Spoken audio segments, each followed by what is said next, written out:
Being a breast cancer patient and having had recent breast surgery, a breast pillow can be your best friend. The breast pillow is really soft. I like it, but it's not quite big enough. So I'm going to make it a little bit larger, recycling the products that come on the inside. Same thing with the arm pillow. For me, it's not long enough. I need it to come up a little more up toward the chest area or the neck area. And the stuffing is really nice, but it's hard. And I need my stuffing here to be soft like this, because this puts a lot of pressure on your incision. So we're going to recreate both of these. They're great ideas. We're just going to make them better. Here's all the stuffing that came out of the little round breast pillow. So I'm still going to use this as a pattern. I'm just going to make it a little bit bigger. And you see all this stuffing that came out of the arm pillow. It's just entirely too much. It just made it too hard. So I've taken it all out. And now we're going to use these as patterns. And I'm also going to make the ties a little shorter. They were just entirely too long to wrap over my shoulder. The fabric I'm using is a really pretty pink cotton. And I think it would be perfect because of breast cancer awareness. You know me, I like to square things off, but I like to use the fabric that I have. Now for the round pillow, as you can see, I have plenty of fabric, and I'm going to kind of fold the fabric over like this to make the most of it. It doesn't matter if it's on the bias. So I'm just going to take a pencil, and I'm going to make this about 1.5 inches wider in circumference. So that means I'm going to measure 1.5 inches all the way around this circle. So when the handle is folded over, I can take the handle and attach it to my pillow, and that way I've got a handle to carry my pillow and hang it up so it's just not laying around. Okay, so that's the round pillow. Now here is the underarm breast pillow. So I've got it laid out, and on this one I'm just going to add a seam allowance around it, which is about a 5/8 inch seam allowance. So for starters, I'm just going to go ahead and add a 5/8 till I get to this end here, because that's the end I want to extend. When I get to the outside, I'm going to do a 5/8 also. Now that I've got the 5/8 marked, I'm going to pull it down because it's up here that I want to make the addition. And I think I need about this much, which is probably about 4 inches. So I'm going to make it 4 inches taller. So what I'm going to do is mark 4 inches across here, just to let me know that's my boundary.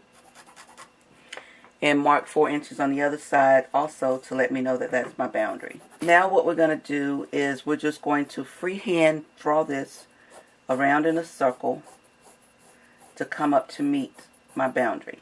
I'm going to do the same thing on the outside, but when I get to here, I'm going to round it because we want this to still have a round feel to it. And like I said, it doesn't have to be perfect. So now we're just going to cut this out. So now there we have the breast pillow that comes up a little higher. That's going to be a little bit more comfortable. And using my tape on my table, these ties are measuring like 20 inches. I only need about half of that. So I measured this, and this is plenty wide, this little piece here. So I'm just going to cut, just like we did before, 2 inches. And I'm going to cut like 2 1/4, 2 1/2. And that should give me plenty to use as the ties. So now we're ready to sew our pieces together. I have my pieces pinned together, right sides together. And what you want to do is find a starting and a stopping point. So this is where I want my opening to be. So to start with, I'm just going to sew my 5/8 seam allowance. Actually, I think I'm going to do a 1/2 inch.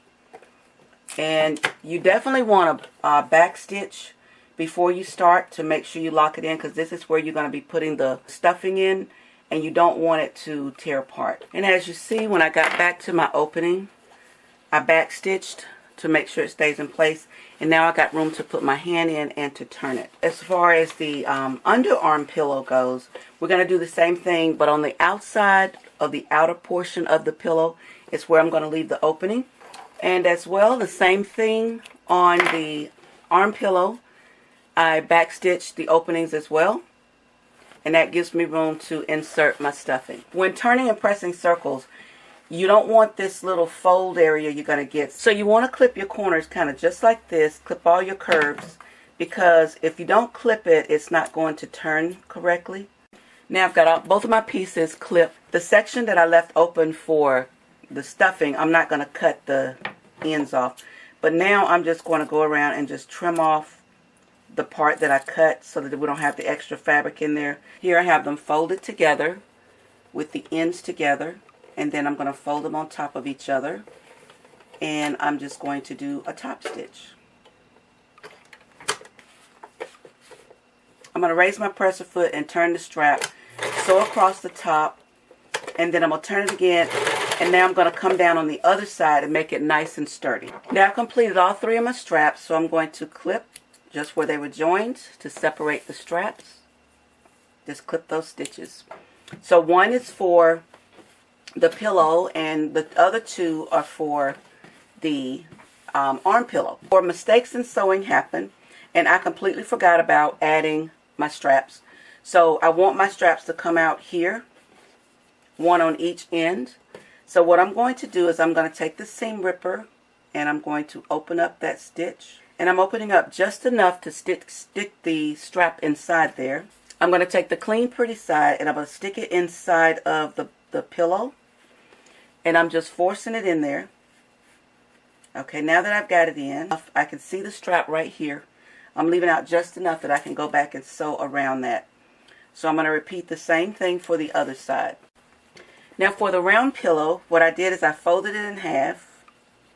And I found a spot that I wanted to have my straps put in, and I opened both of those spots. Now I want this pillow strap to be all the way on the inside. So what I'm going to do is I'm going to thread this over until I get to the other side. And you can use a little opening here to guide yourself through. And you want it to come out of the hole right here. Again, this is because I forgot to do my strap as I was sewing it. So the wonderful thing about it, you can go back and add it. Now that I've got the strap through on this side, I'm going to kind of slant it a little bit. And I'm going to put my pin in right there. Make sure that the strap is laying on the right side. And you're just going to force the rest of the strap in. Again, using the opening to pull it through. That way you know it stays nice and straight. And I'm going to slant that one as well. So now I'll go back to the machine and I'll sew across these and I'll go back and cut the excess off the straps.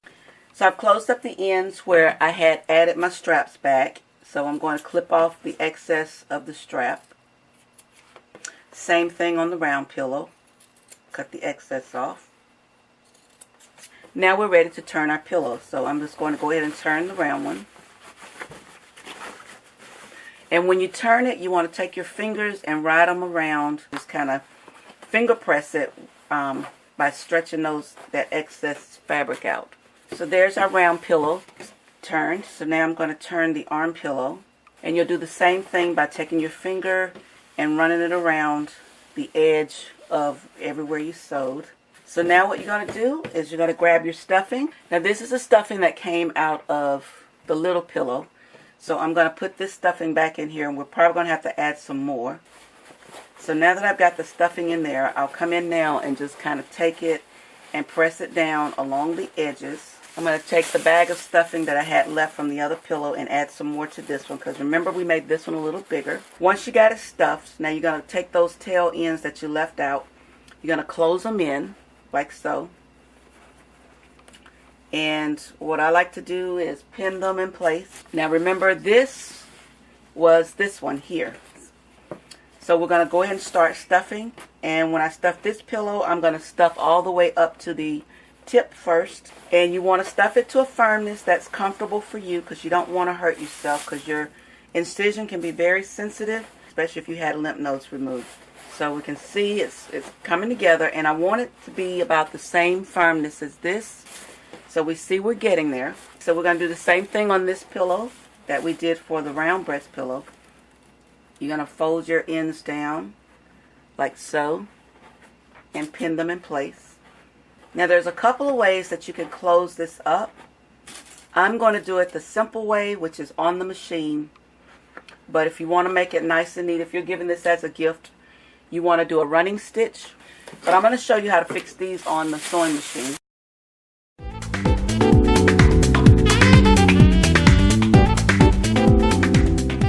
now that they're done, you can see you've got the little stitch there, but you can just take the stuffing and just kind of force it to the end to give it an even more rounder look.